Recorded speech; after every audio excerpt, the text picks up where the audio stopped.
So today on Spain's Beach Up, we're gonna bleed some brakes, and we got everything ready. So let's get you in there. Okay, so what we've got in place, yes, I know I shaved, I had drilled today. Yeah, I don't like it either.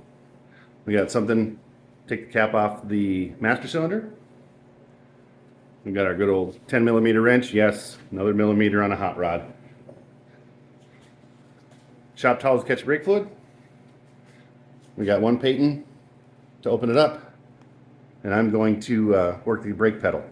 So let's get the camera set up, and hopefully this is going to work. Other than that, we've got a lot more to do. All right, we're set up, so let's do this.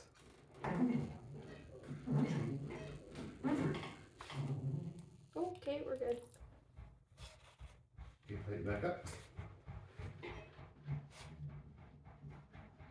One, two. Okay.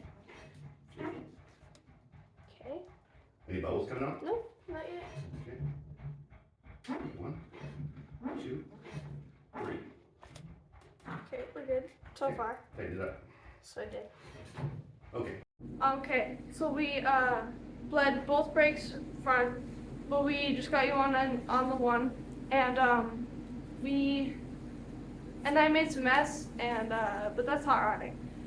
So stay tuned for other stuff we do on Clyde, and we might give you an update on the T-bucket and maybe some on Bonnie, because we kind of neglected her in the foreman's garage. So don't forget to like and subscribe. Keep on, Rich, and have a great day.